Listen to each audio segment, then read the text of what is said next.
तो दोस्तों, स्वागत है आप लोगों का क्लाइमेक्स करियर एकेडमी के यूट्यूब चैनल पर। मैं नदीम सर। आज से हम लोग साइंस की एक श्रृंखला शुरू करने जा रहे हैं। इसमें हमने पहला टॉपिक लिया पोषक तत्व। ठीक है, आइए शुरू करते हैं। पोषक तत्व दो प्रकार के होते हैं। पोषक तत्व दो प्रकार के होते हैं, कार्बनिक पोषक तत्व और अकार्बनिक पोषक तत्व। पहला कार्बनिक पोषक तत्व और दूसरा है अकार्बनिक पोषक तत्व। अकार्बनिक पोषक तत्व। कार्बनिक पोषक तत्व में पहला है कार्बोहाइड्रेट।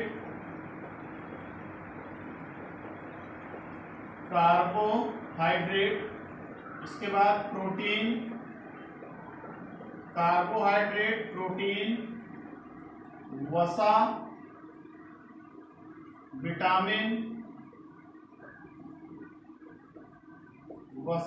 विटामिन, इसके बाद enzyme.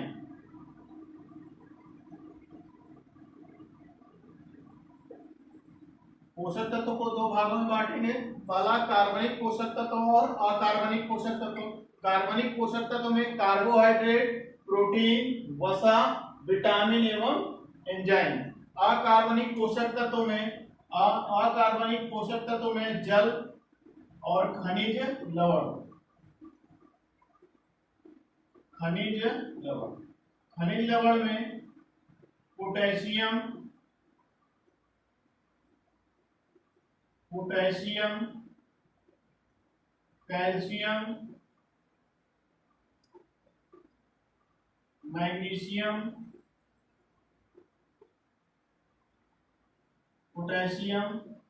Calcium, magnesium, sodium, iron, phosphorus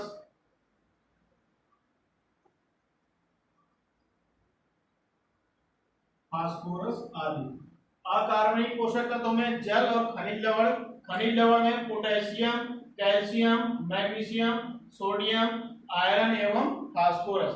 carbohydrate को रासायनिक संगठन के आधार पर तीन भागों में बांटा गया है। इसमें पहला है मोनोसैकराइड सरल प्रकार का कार्बोहाइड्रेट होता है। जो सरल प्रकार का कार्बोहाइड्रेट होता है, इसका एग्जाम्पल है ग्लूकोज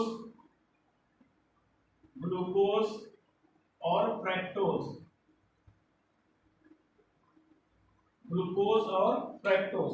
अगला है दूसरा डाइसैकराइड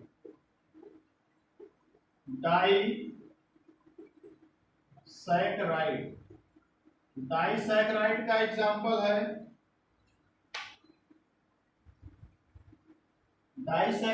एग्जाम्पल है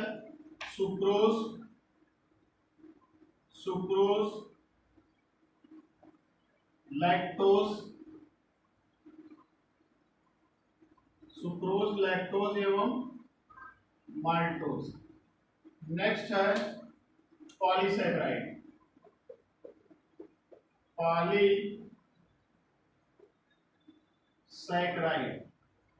पॉलीसैकराइड का एग्जांपल है स्टार्च,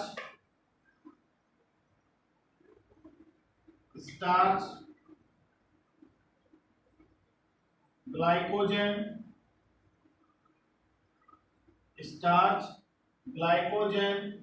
सेल्यूलोज और काइटिन। रासायनिक संगठन के आधार पर कार्बोहाइड्रेट को तीन भागों में बांटा गया, मोनोसैकराइड, डाइसैकराइड और पॉलीसैकराइड। मोनोसैकराइड का एग्जाम्पल है ग्लूकोज एवं फ्रैक्टोज। डाइसैकराइड का एग्जाम्पल है सुक्रोज, लैक्टोज एवं माल्टोज। और पॉलीसैकराइड का एग्जाम्पल है स्टार्च, ग्लाइकोजन, सेल्यूलोज और काइटिन। ठीक है, आगे चलते हैं। आइए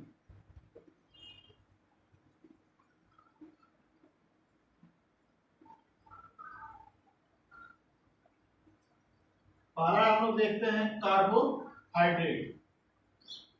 कार्बोहाइड्रेट कार्बन, हाइड्रोजन एवं ऑक्सीजन के तत्व एक संबंधी दो संबंधी एक के अनुपात में मिलकर यौगिक के रूप में कार्बोहाइड्रेट का निर्माण करते हैं। और कार्बोहाइड्रेट का कार्य है शरीर को ऊर्जा प्रदान करना। 1 ग्राम कार्बोहाइड्रेट में 4.1 किलो कैलोरी ऊर्जा प्राप्त होती है।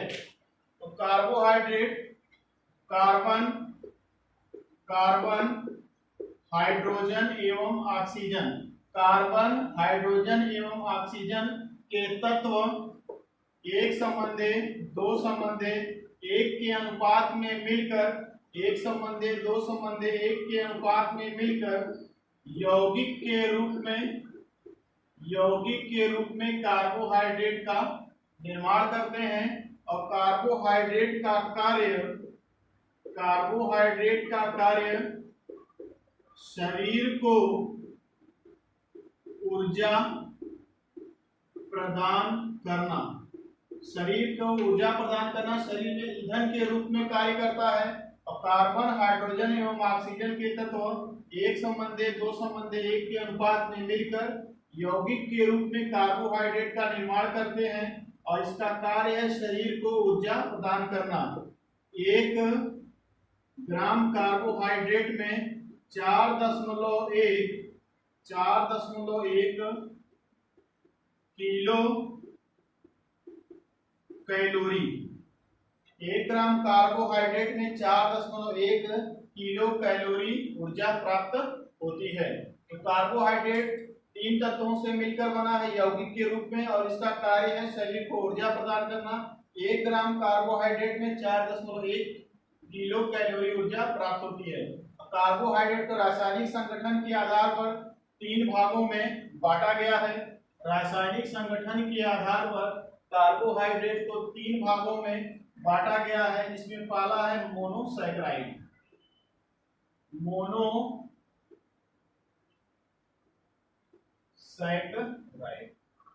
मोनोसैकराइड का पहला एग्जांपल हम आपको बताए थे ग्लूकोज।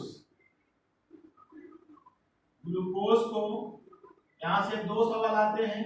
अंगूर की शर्करा, कार्बोहाइड्रेट को सामान्य बोलचाल की भाषा में शर्करा कहते हैं। तो यहाँ से 2 सवाल आते हैं। पहला है कि अंगूर की शर्करा के नाम से इसे जाना जाता है। तो ग्लूकोज को तुरंत ऊर्जा प्रदान करने के लिए या थके हुए व्यक्ति या किसी धावक एथलीट को तुरंत ऊर्जा प्रदान करने के लिए क्या दिया जाता है? तो ग्लूकोज।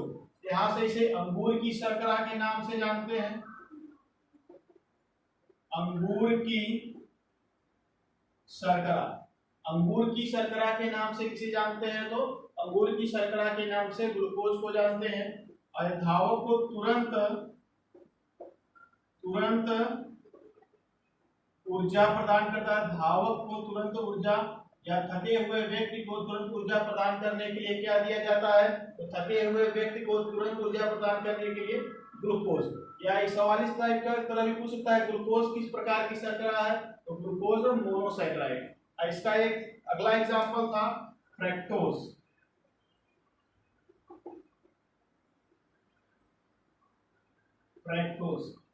फ्रक्टोज को फलों की शर्करा के नाम से जानते हैं। फलों की शर्करा के नाम से किसे जानते हैं? तो फ्रक्टोज को। फल में मीठेपन का कारण यही फ्रक्टोज शर्करा है और ये सर्वाधिक मात्रा में पाया जाता है शहद में, इसीलिए शहद को क्या कहते हैं? फ्रक्टोज। फलों की शर्करा के किसे नाम से किसे जानते हैं? तो फलों की शर्करा के नाम से फ्रक्टोज को जानते हैं। सवाल पूछा शहद क्या है? तो शहद एक प्रकार का क्या है? फ्रक्टोज। फलों में मीठेपन का कारण कौन सी शर्करा है? फल के मीठेपन का कारण फ्रक्टोज शर्करा है। आगे चलते हैं, आइए अगला डालते हैं हेडिंग हम लोग डाइसैकराइड।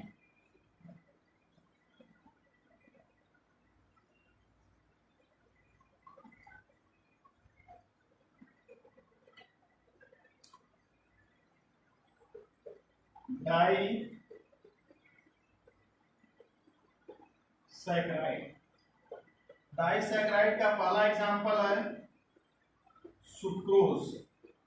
सुक्रोज गन्ने की शर्करा के नाम से इसे जाना जाता है। सुक्रोज को केन शुगर या टेबल शुगर के नाम से भी जाना जाता है। सुक्रोज को गन्ने की शर्करा के नाम से जानते हैं। इसे केन शुगर या टेबल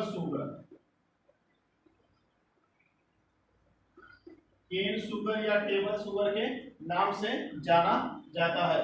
तो डाइसैकेराइड में पहला एग्जांपल है सुक्रोज। गन्ने की शर्करा के नाम से किसे जानते हैं? तो गन्ने की शर्करा के नाम से सुक्रोज को जानते हैं। केन शुगर या टेबल शुगर के नाम से किसा जाना जाता है? तो सुक्रोज को। अगला इसका एग्जांपल है लैक्टोज।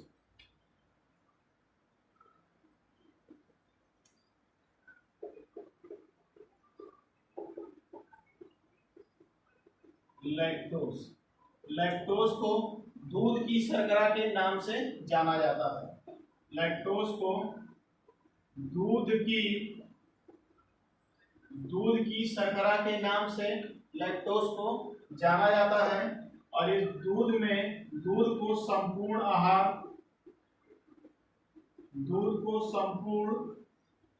आहार माना जाता है। लेकिन दूध में विटामिन सी और आयरन नहीं पाया जाता है। दूध में विटामिन सी और आयरन नहीं पाया जाता। और दूध का रंग सफेद होने का कारण केसीन प्रोटीन है। दूध किस कारण सफेद होता है? तो केसीन प्रोटीन के कारण। जबकि गाय का दूध हल्का पीला कैरोटीन के कारण होता है।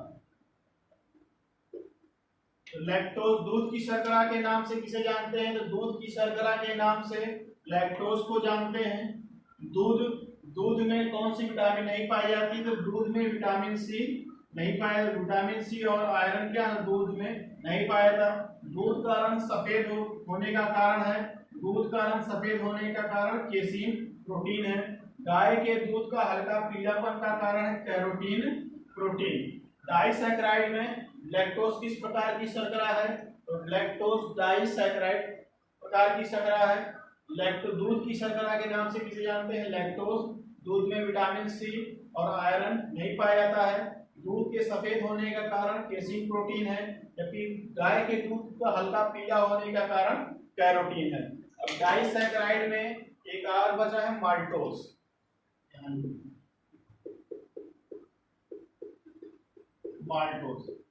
माल्टोज को बीजों की शर्करा के नाम से जाना जाता है।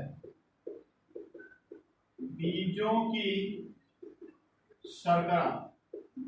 शर्करा के नाम से किसे जानते हैं? बीजों की शर्करा के नाम से माल्टोज को जाना जाता है। तो मोनोसैकेराइड डाइसैकेराइड कर लिए हैं। अब नेक्स्ट हम लोग आते हैं पॉलीसैकेराइड।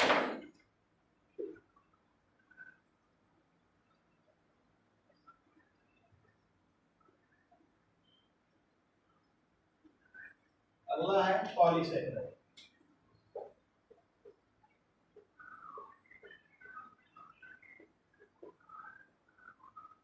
पॉलीसैकेराइड के 4 एग्जांपल हैं। पहला स्टार्च, ग्लाइकोजन, सेल्यूलोज और काइटिन।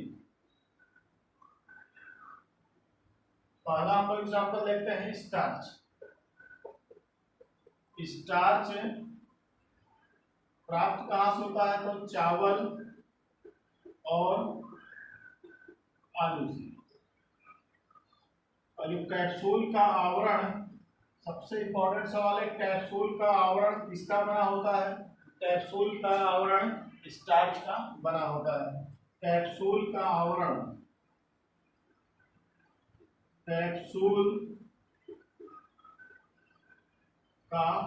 बहुत बार एग्जाम में पूछा है कैप्सूल का आवरण किसका बना होता है? कैप्सूल का आवरण स्टार्च का बना होता है। और पौधों में या पादप में अतिरिक्त ग्लूकोज का संचयन किस रूप में होता है? तो स्टार्च के रूप में। पादप में अतिरिक्त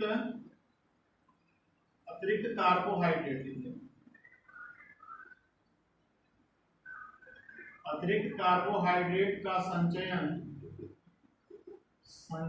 किस रूप में होता है? तो स्टार्च के रूप में। और प्रकृति में सर्वाधिक मात्रा में पाया जाने वाला कार्बोहाइड्रेट कौन सा है? स्टार्च। प्रकृति में सर्वाधिक मात्रा में पाया जाने वाला कार्बोहाइड्रेट कौन सा है? तो स्टार्च। स्टार्च में 3 बातें याद रखना है। कैप्सूल का आवरण किसका बना होता है? कैप्सूल का आवरण बना होता है स्टार्च का। कैप्सूल का आवरण किसका बना होता है? कैप्सूल का आवरण बना होता है स्टार्च का। पादप में अतिरिक्त कार्बोहाइड्रेट का संचयन किस रूप में होता है? तो स्टार्च के रूप में। प्रकृति में सर्वाधिक मात्रा में पाया जाने वाला कार्बोहाइड्रेट कौन सा है? तो स्टार्च। प्रकृति में सर्वाधिक मात्रा में पाया जाने वाला कार्बोहाइड्रेट कौन सा? स्टार्च। कैप्सूल का आवरण किसका बना होता है? कैप्सूल का आवरण स्टार्च का बना होता है। पादप में अतिरिक्त कार्बोहाइड्रेट का संचयन किस रूप में होता है? तो स्टार्च के रूप में। अगला देखते हैं हम लोग ग्लाइकोजन।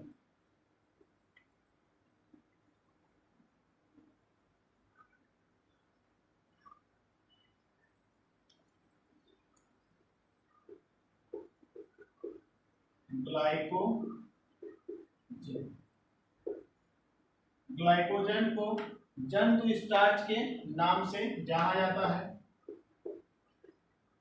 जंतु स्टार्च के नाम से जाना जाता है।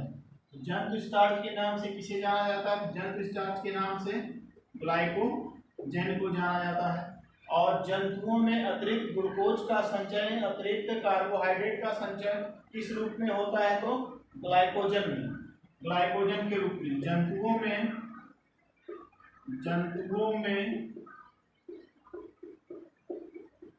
अतिरिक्त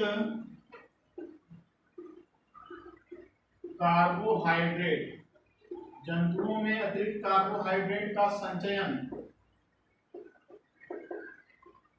जंतुओं में अतिरिक्त कार्बोहाइड्रेट का संचयन किस रूप में होता है? तो ग्लाइकोजन के रूप में। नेक्स्ट देखते हैं हम लोग सेल्यूलोज। अगला है सेल्यूलोज।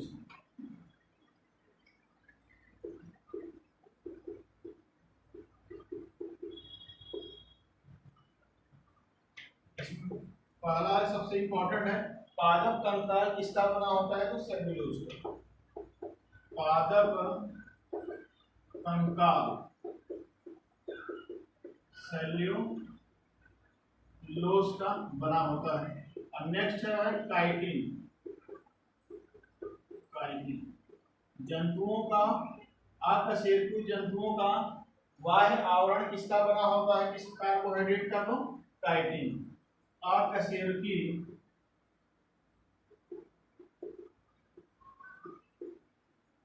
जंतुओं का बाह्य आवरण किसका बना होता है? तो काइटिन का। ठीक है, कल हम लोग नए दूसरी क्लास के साथ फिर आपसे मिलेंगे। Thank you.